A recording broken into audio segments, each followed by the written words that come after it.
Dari Sagar datang ke asrama dengan surat pernyataan. Sagar merasakan kehadiran Gangga. Gangga datang mengenakan sari berwarna-warni.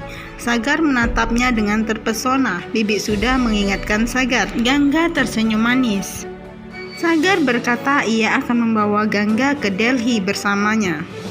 Sagar berada di luar pengadilan. Secara tidak sengaja Paman Raghav melihatnya. Paman Raghav bertanya, "Sedang apa kau di sini?" Sagar berkata ia sedang mempersiapkan surat untuk kepergiannya dengan Gangga. Di tempat yang lain, Gangga datang ke rumah Chaturvedi. Dia terkejut melihat Tali membagi rumah menjadi dua. Pak Koki senang melihat Gangga. Ia senang sekali melihat Gangga menggunakan sari berwarna-warni. Gangga menanyakan tentang tali dan tanda di lantai. Pak Koki mengatakan Pulkit meminta rumah ini dibagi menjadi dua. Gangga terkejut. Di kamar, Nirajan menolak meminum obat. Raghav datang dan memberitahu Nirajan bahwa Sagar akan meninggalkan kota untuk selamanya. Dia sudah menikahi Gangga di pengadilan. Setelah itu, dia akan membawa Gangga ke Delhi. Nirajan dan Madhvi sangat kaget mendengarnya. Tiba-tiba Nirajan memegang dadanya. Ia merasa kesakitan. Madhvi bergegas memanggil nenek dan Pak Koki. Gangga mendengar mereka. Dia menjatuhkan tasnya karena terkejut. Gangga berteriak-teriak memanggil bapak dan bergegas menaiki tangga. Gangga langsung memasuki kamar Nirajan. Ia memanggil-manggilnya, "Bapak, Bapak, aku tidak akan membiarkan apapun yang terjadi padamu." Dia memijat kaki dan tangannya. Semua orang membawa dokter untuk memeriksa keadaan Nirajan. Gangga terlihat tertegun. Dokter langsung memeriksa keadaan Nirajan. Setelah semua orang keluar, Gangga berjalan ke arah Nirajan. Gangga memanggil dan memegang tangan Nirajan. Nirajan membuka matanya. Nirajan melipat tangannya dan berkata, "Kembalikan anakku padaku. Dia adalah hidupku. Kasihanilah aku." Gangga terkejut dengan kata-katanya. Gangga berkata, "Anda pernah mengasihani saya dan membawa seorang gadis yatim piatu yang malang ke rumah Anda. Hari ini gadis yang sama akan mengasihanimu."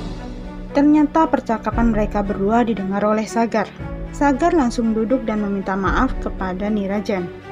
Sagar berkata, "Saya membuat kesalahan yang sangat besar dengan meninggalkan Anda untuk seorang gadis seperti Gangga.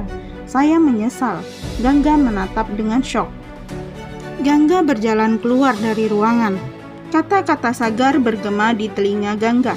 Pak Koki datang ke sana. Pak Koki bertanya kepadanya, "Apa yang kau lakukan?" Tiba-tiba Sagar datang dan bertanya, "Apakah ini balas dendam?" Pak Koki pergi dari sana.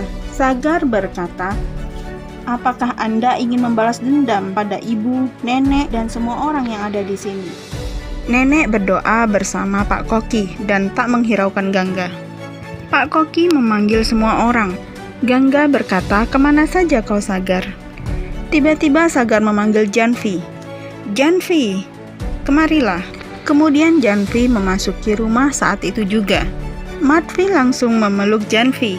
Madhvi tampak senang sekali melihat Janvi datang. Sagar juga memanggil seorang panitera. Madhvi bertanya, "Siapa dia? Mengapa dia ada di sini?" Sagar mengatakan ia telah menikahi Janvi tepat saat ini juga. "Inilah sebabnya saya membawa mereka ke sini. Saya telah membawa karangan bunga untuk menyelesaikan ritual." Gangga menghentikan Sagar, tetapi Sagar tetap memasangkan karangan bunga di leher Janvi. Gangga sangat kecewa dengan perlakuan Sagar kepadanya. Di kamar, Nirajan terbangun dan menemukan Gangga kecil duduk di sisinya, membelai kepalanya. Setelah panjang lebar ia berbicara dengan Gangga kecil. Tiba-tiba ia terbangun dan memanggil Gangga. Nenek Kanta dan Madhvi masuk menemui Nirajan. Mereka menjelaskan bahwa Sagar dan Janvi telah menikah. Nirajan terkejut mendengarnya. Nenek Kanta memanggil Sagar dan Janvi. Lalu Sagar dan Janvi memasuki kamar Nirajan. Mereka meminta berkat kepada Nirajan dengan cara menyentuh kaki Nirajan. Pada saat Sagar yang menyentuh kaki Nirajan, air mata Sagar menetes di kaki Nirajan. Nirajan bingung melihat Sagar. Dan sementara itu Gangga tampak sedih sekali.